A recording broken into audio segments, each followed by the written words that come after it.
ఈరోజు మనం డిస్కస్ చేయబోయే టాపిక్ సర్కంసిషన్. సర్కంసిషన్ అంటే తెలుగులో మనం సుంతి ఆపరేషన్ అని చెప్తా ఉంటారు. సో ఈ సుంతి ఆపరేషన్ సర్కంసిషన్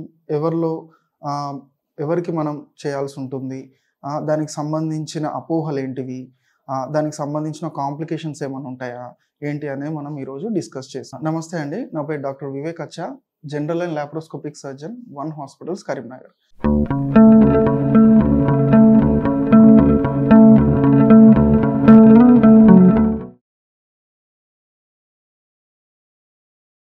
జనరల్లీ సర్కంసిషన్ అనేది ఫర్ రిలీజియస్ పర్పసెస్ ముస్లిమ్స్లో చిన్నపిల్లల వాళ్ళలోనే చేస్తూ ఉంటారు.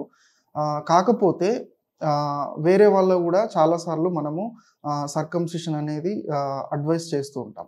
సర్కంసిషన్ మనం ఎప్పుడు అవసరం పడుతుంది. సర్కంసిషన్ అంటే అంగానికి సంబంధించిన ఎక్స్ట్రా స్కిన్, ఏదైతే ముందు భాగంలో ఉండే ఎక్స్ట్రా స్కిన్ని మనం రిమూవ్ చేయడం జరుగుతుంది.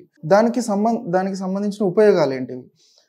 కొన్నిసార్లు చర్మము వెనుకకి రానప్పుడు, దాన్నే ఫైమోసిస్ అంటారు, వెనుకకి రానప్పుడు లోపల ఆ చర్మం కింద ఏదైతే గ్లాన్స్ పెన్నిస్, ఆ ముందు భాగంలో ఉండే పెన్నిస్ అండ్ ఆ చర్మం కింద ఏదైతే మలినం అనేది స్మెగ్మా అంటారు, అది అక్యుములేట్ అవుతుంది అనమాట.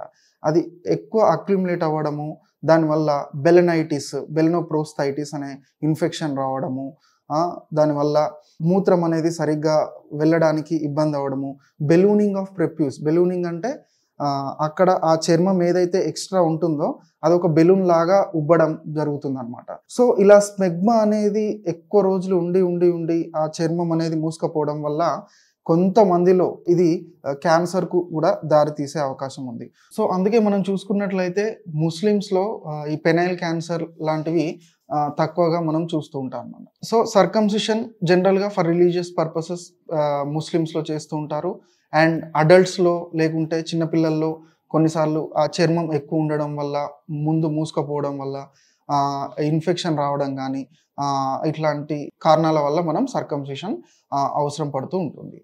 అండ్ కొన్నిసార్లు డయాబెటిక్ కానీ ఇట్లాంటి సెక్షువల్లీ ట్రాన్స్మిట్ డిసీజెస్ ఉన్న వాళ్ళకి ముందు చర్మం ఇన్ఫెక్ట్ అవ్వడము, గ్లాన్స్ పెన్నిస్ మీద చీము రావడము, ఎర్రగా అవ్వడము, చీము రావడం ఇట్లాంటివి జరిగినప్పుడు మనం సర్కంసిషన్ అడ్వైస్ చేస్తూ ఉంటాం.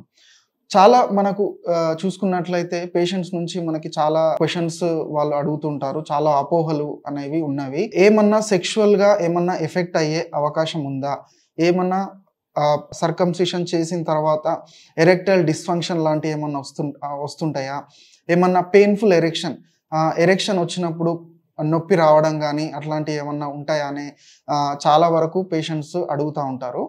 అయితే మనం సర్కంసిషన్ సరైన పద్ధతిలో చేసినట్లయితే అసెప్టిక్ కండిషన్స్లో ఇన్ఫెక్షన్ సోకకుండా మంచిగా క్లీన్ ఇన్స్ట్రుమెంట్స్ దాన్ని చేయవలసిన పద్ధతిలో చేసినట్లయితే ఎటువంటి కాంప్లికేషన్స్ కానీ ఎటువంటివి రావు.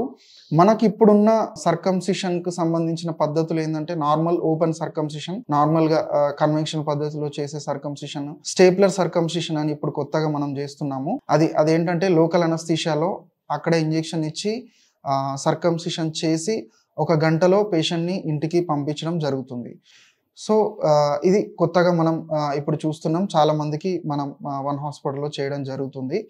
దీంతో స్టేప్లర్ సర్కంసిషన్తో ఏంటంటే పేషెంట్కి పెయిన్ తక్కువగా ఉండడము, డ్రెస్సింగ్స్ కూడా తక్కువగా అవసరం పడడము, తొందరగా వాళ్ళ వర్క్ని చేసుకోవడము ఇట్లాంటివి ఉంటాయన్నమాట. సో స్టేప్లర్ సర్కంసిషన్ అనేది ఇప్పుడు ఎక్కువగా మనం చూస్తున్నాం. కొన్నిసార్లు స్టేప్లర్ సర్కంసిషన్ ఉపయోగపడని వాళ్ళల్లో ఓపెన్ సర్కంసిషన్ చేస్తున్నాము. కొంతమందికి ఇప్పుడు వేరే చిన్నపిల్లల్లో బెల్ ప్లాస్టీ అని చెప్పేసి చాలా పద్ధతులు ఉన్నాయి. సో ఏ పద్ధతిని మనం అవలంబించుకున్నా కూడా దాన్ని సరైన పద్ధతిలో చేసినప్పుడు మనకి ఎటువంటి కాంప్లికేషన్స్ కానీ ప్రాబ్లమ్స్ కానీ రావు.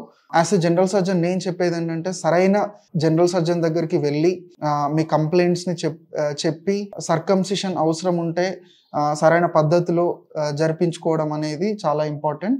ఫ్యూచర్లో ఇట్లాంటి కాంప్లికేషన్స్ని మనం అవాయిడ్ చేసుకోవచ్చు. Thank you.